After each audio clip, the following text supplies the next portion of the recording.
Agua es uno de los principales elementos con que está ansioso el pueblo en Katmandú,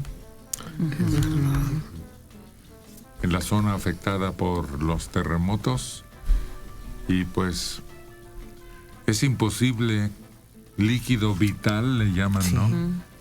Sí, nuestro cuerpo la requiere todos los días. Y agua pura, porque de lo contrario habrá muchos males hídricos que llaman.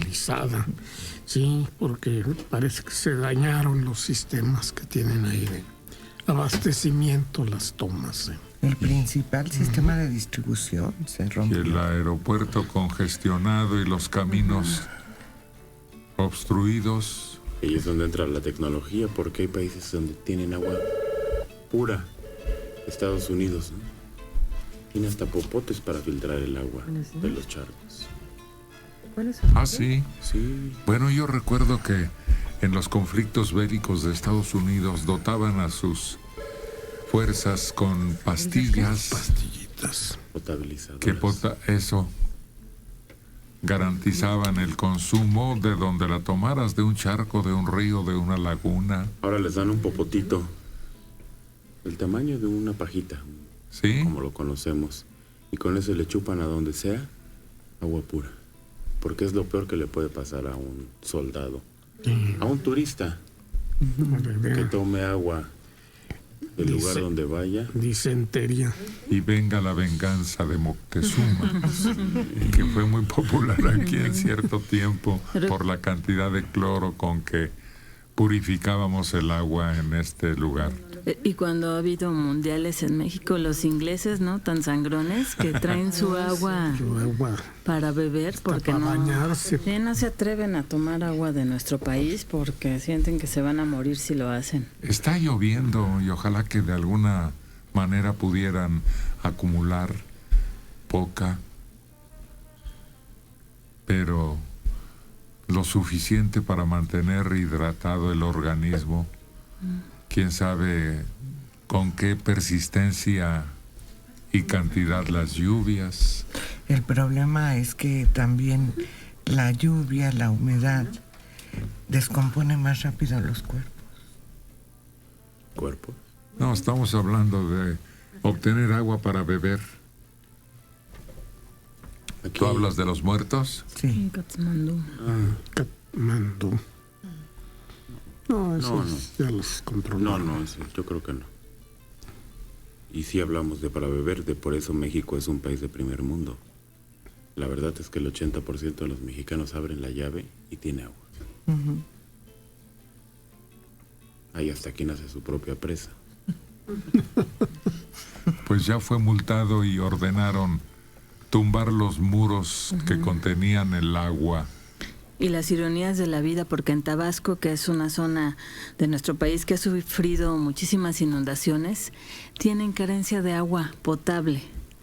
¿Por qué? Porque la gente no tiene sistemas para administrarla, para tenerla, para tratarla, y han sufrido mucho de carestía de agua utilizable para baño, para beber. Purificadoras que puedan movilizarse. Hay hasta en México una desalinizadora que obtiene del mar ese producto. El mar abastece, sobre todo Tijuana.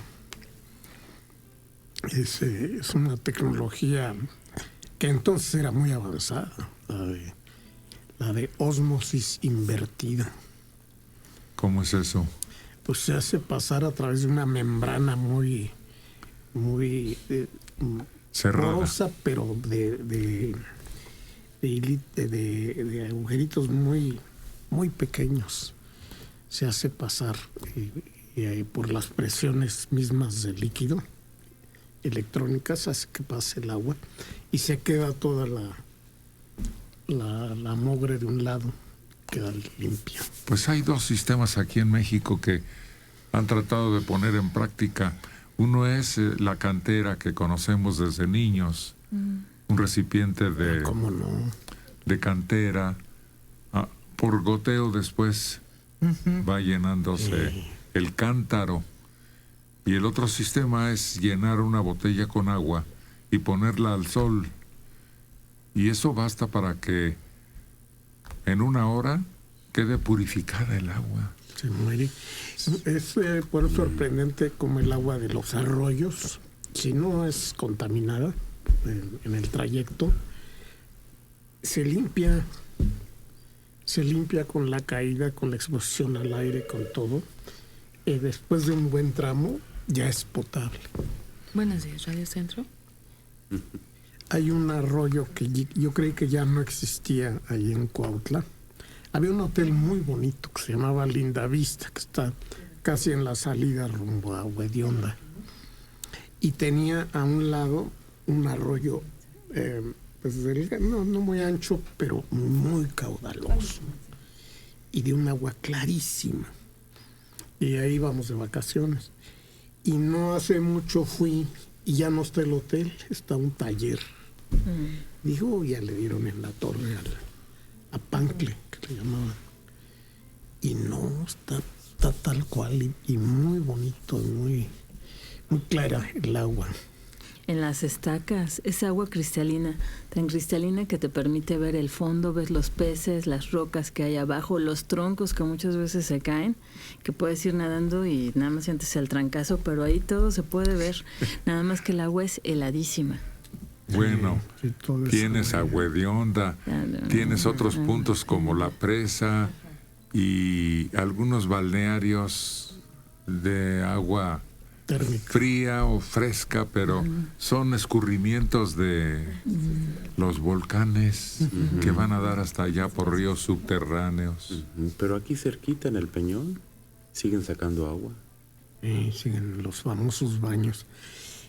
Allá en Morelos está uno que se llama Totonilco, donde sale el agua caliente. Pero es turbia esa. Caliente. Hay un primer pozo que debe haber, apenas aguantas, con piedritas en el fondo. Y se meten ahí los viejitos y se ponen a coser. Y salen. Y la primera gran alberca, pues es agua muy sabrosa, ¿no? Eso es cae.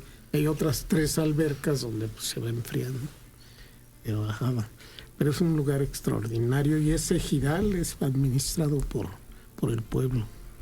Por grupos ejidales. Sí. Casi todas esas. En Hidalgo hay varios de esos Sí. balnearios que son totalmente rústicos, pero el agua es deliciosa. Esa de Totonilco es turbia. Es lechosa. Sí, charanda como... Bueno, no charanda porque no es roja, pero es cafezo.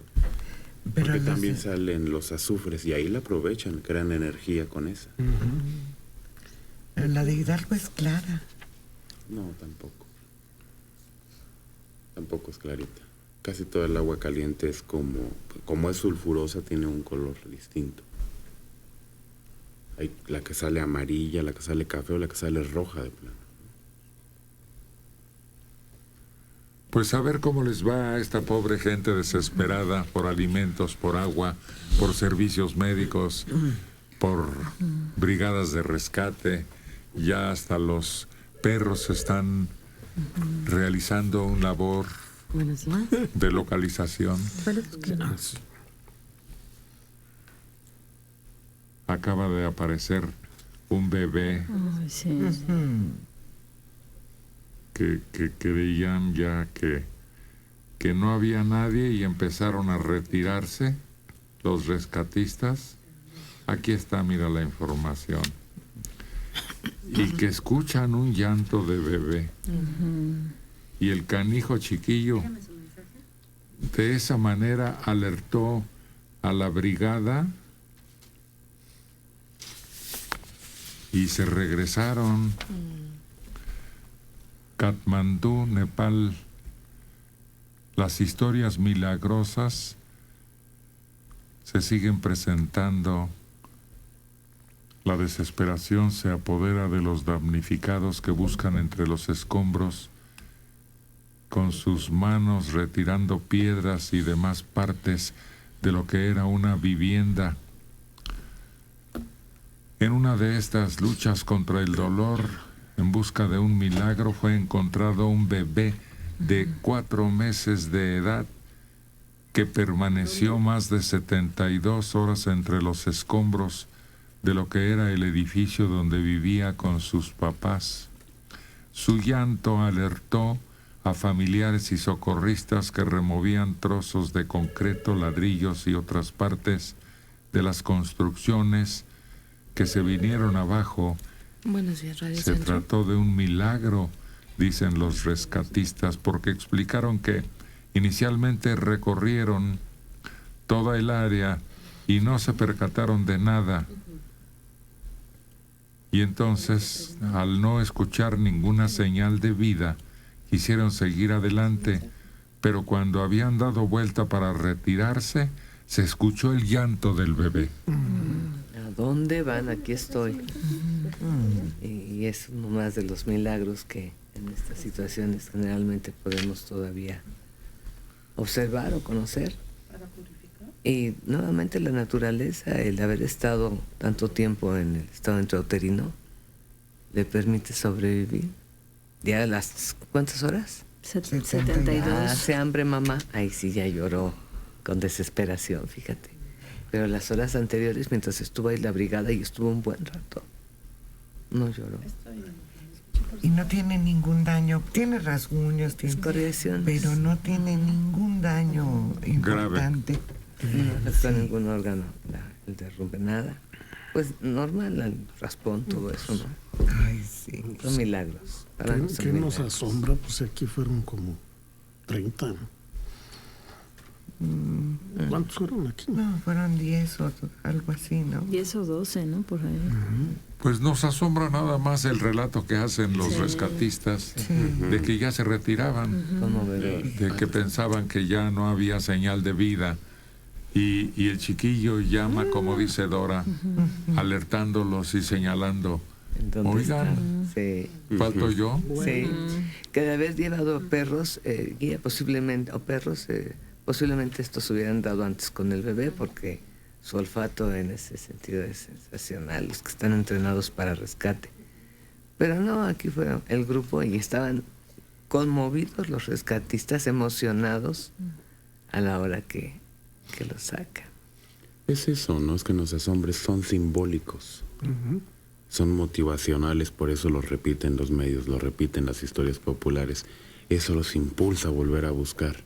Eso les da ánimo para No seguir. cejar en la búsqueda, ¿no? Sí, son simbólicos, son muy significativos los rescates de niños. Es el segundo parto, pero el de la tierra, el que le dice todavía no es tiempo de que te quedes, sal. ¿Sí? Sí, ¿verdad? Sí, el segundo parto. Es del un bebé. letrerote que dice, no pierdan la fe. Así es. Sí, no, conmovedor el hecho. Carmen Ramírez Mercado, de 65 años, de Venustiano Carranza. Cuando yo estaba soltera, bueno, ya llovió. Mi papá nos llevaba a un balneario a Abasolo, Guanajuato. Se llama o se llamaba La Caldera. Ah, cómo disfrutábamos ese lugar. ¿Todavía existe? Sí, Ujú.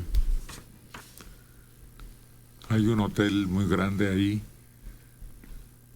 y también es agua con temperatura muy elevada, como para pelar pollos, dicen, para señalar la temperatura. Aquí en Chignahuapan, Ah, cómo no. Uy, ese es fantástico. en Puebla, ¿es Puebla? Sí. Ya es Puebla, sí. Porque sale uno de Tlaxcala hacia el norte y entra de nuevo a Puebla. Sí, está como a 2 horas y media de aquí, ¿no? Del DF. Y es donde hacen las esferas, donde encuentras licores de manzana, Donde porque está la- muy cerca a Zacatlán. Y donde De está la las Virgen Gigante. manzanas. Sí, Sí.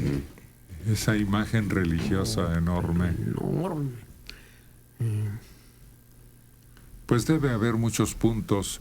Por cierto, eso de Atotonilco se repite En varios lugares. dispersos en todo el país, esos ojos de agua que les decíamos nosotros, o nacimientos desde la niñez. Y es que Atotonilco tiene ese significado.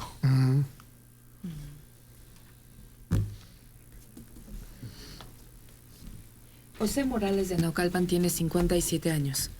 Mucha gente de Jalisco, de la zona de los Altos o del sur de Zacatecas y Aguascalientes tienen los dientes manchados debido a que el agua que toman es lo que llamamos agua dura, compuesta por distintos minerales y les destruye el esmalte de los dientes. Así es. Ya se evita. Dejó de ser una distinción de, sobre todo quienes eran de Aguascalientes. Hasta el cabello te lo deja distinto cuando te bañas.